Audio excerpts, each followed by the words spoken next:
Hi అండి. ఎలా ఉన్నారు అందరూ? నవరాత్రుల్లో మా సొసైటీలో ఇలా అయితే డెకరేట్ చేశారు. ఫుల్ ఆఫ్ లైట్స్ పెట్టి మధ్యలో అమ్మవారిని అయితే పెట్టారు.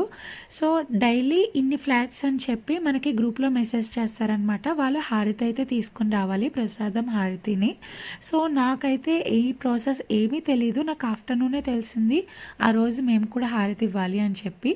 నాకు ప్రాసెస్ తెలీదు, ఏమీ తెలీదు. ఎలా చేయాలి? ఏమైనా రాంగ్ చేస్తానా? మిస్టేక్ చేస్తానా? అని చెప్పి చాలా ఆలోచించుకున్నాను. బట్ ఏదైతే అది అయ్యింది, గో విత్ ఫ్లో అన్నట్టు నేను మా నైబర్‌ని అయితే తెలుసుకున్నాను. ఏం చేయాలి ప్రాసెస్ అని చెప్పి. సో, ఆవిడ చెప్పగానే నేనైతే మొత్తం హారతికి ఏమేం ప్రిపేర్ చేయాలో అన్నీ ప్రిపేర్ చేసి హారతి అయితే ఇస్తున్నాను. నాకు ఆ టైంలో నేను ఎంత హ్యాపీగా ఫీల్ అయ్యానో, చాలా బ్లెస్డ్‌గా ఫీల్ అయ్యాను నేను. చాలా హ్యాపీ. హారతి ఇస్తున్నంత టైం కూడా నాకు ఇంకేమీ థాట్స్ లేవు. అంతా అక్కడే ఉంది. హారతి అంతా కంప్లీట్ అయిపోయాక ఇలా అందరి దగ్గరికి వెళ్ళి హారతి అయితే ఇస్తున్నాను అందరికీని. సో, అందరూ తీసుకున్న తర్వాత ప్రసాదం అయితే అందరికీ ఇచ్చాను. ప్రసాదం ఇచ్చిన తర్వాత ఇక్కడ గర్బా అయితే స్టార్ట్ అయింది.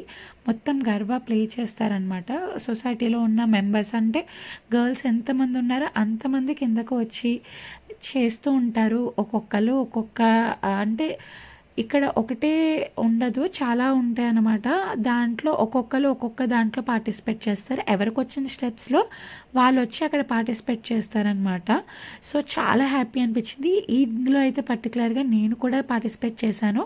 టు బీ ఫ్రాంక్ చెప్పాలంటే నాకు గర్బా అసల రాదు. నేను అక్కడికి వెళ్ళి ఆ టైంలో వాళ్ళు చేస్తున్నప్పుడు మాత్రమే చూసి నేర్చుకున్నాను. ఒక 2-3 టైమ్స్ చూసేటప్పటికి మనకి ఫోర్త్ టైం నుంచి వస్తది. ఒకవేళ మిస్టేక్ చేసినా సరే వాళ్ళు మనకి చెప్తారు.